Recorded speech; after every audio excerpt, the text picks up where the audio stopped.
we have faced terrible far-right extremism in this country. We lost a member of parliament as a consequence of it. I'm thinking now of Joe Cox.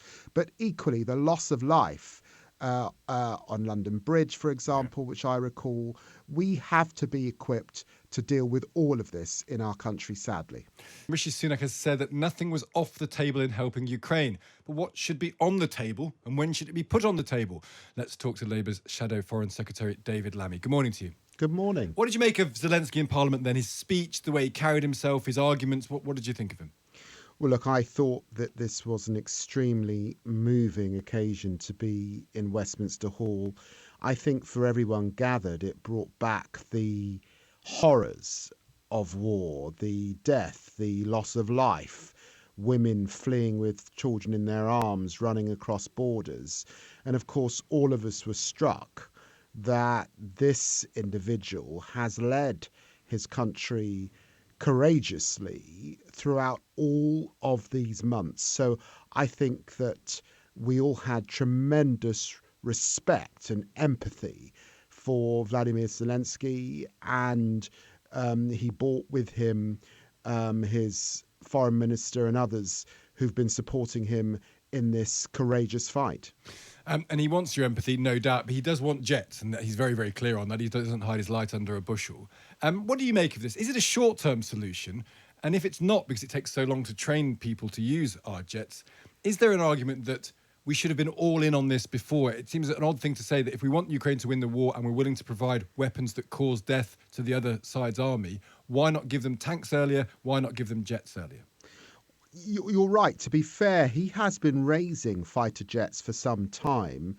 And you will know that the concern right from the beginning is that we want to be in a defensive posture, not an offensive posture in relation to Russia. And I'm talking now about NATO allies.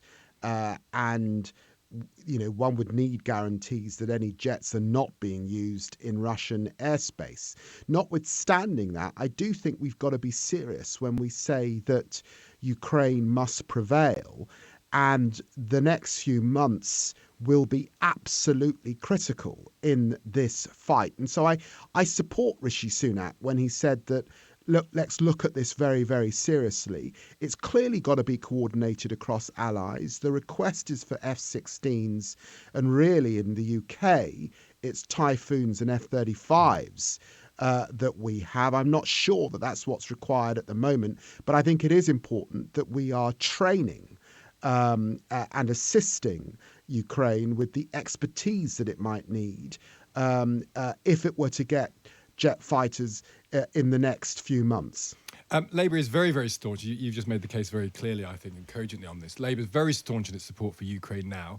But of course, there is a sliding doors moment that a different leader is there in Labour, and it would be very different. You nominated Jeremy Corbyn for leadership back in 2015. If you'd got him elected in 2019, it is plausible we wouldn't be supporting Ukraine at all. He said that he wouldn't send support to the country. He said that this week. Can he ever make it back as a Labour MP in the circumstances that we now have? Oh, look, it's 8 years on from that moment. I think Jeremy's been talking about a ceasefire. Well, look, we all want a ceasefire. All of us want a ceasefire. But it doesn't look likely at the moment with the aggression that we're seeing from Putin. So we have to be steely. We have to be clear-eyed and focused.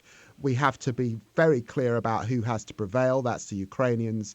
And the truth is they need military assistance at this time. This is not a moment for unnecessary party politics or division. It's a moment for cross-party consensus. That was what was on show in Westminster Hall yesterday. And I think it's important to remind people Clement Attlee and Ernest Bevin were instrumental in setting up NATO in the first place. So we're following a long line of Labour tradition here in being really clear about the military threats that Europe can face and why we come together to stand up to tyranny. But he doesn't follow that tradition at all. And I guess the point is, I do take the point, and people will know 8 years ago is 8 years ago, but I have heard people make this argument, David Lammy, it's an issue of trust.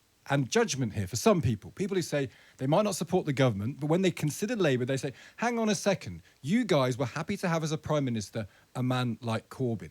That is a serious mark against you. And do you have to accept that, David, do you think? Well, Corbyn is not currently in the Labour Party. But you wanted him to be Prime Minister. And if he had been, we wouldn't be having this conversation. Well, you've chosen to have this conversation, Stig. I totally respect that. I'm clear on where we are in 2023. I'm clear on the journey that Keir Starmer has taken us on. I'm supportive of that. I co-chaired Keir's campaign. I didn't serve, of course, on the front bench under Jeremy Corbyn. You nominated him, though. The direction of travel is absolutely clear, and we stand with the Ukrainians. What do you think of the review into Prevent by William Shawcross, David Lammy? It effectively says, I don't want to oversimplify it because it's a very long piece of work, but it does say that Prevent, as currently constituted, might overlook serious Islamic extremism because it doesn't understand it. It's too interested in condemning what amounts to non-violent right-wing thinking. I haven't read the report. I saw it was being discussed in Parliament after Zelensky yesterday, and Suella Braverman was responding to it.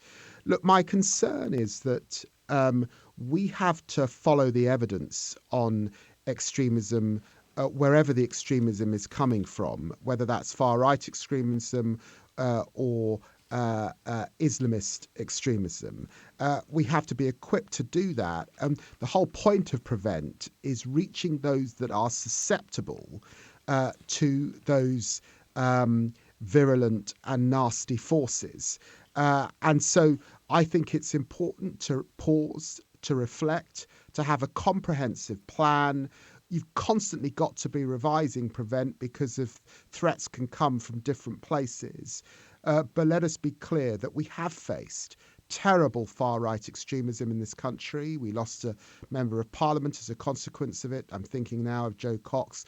But equally, the loss of life on London Bridge, for example, which I recall, we have to be equipped to deal with all of this in our country, sadly. David Lammy, thank you for joining us this morning. He is the Labour's Shadow Foreign Secretary.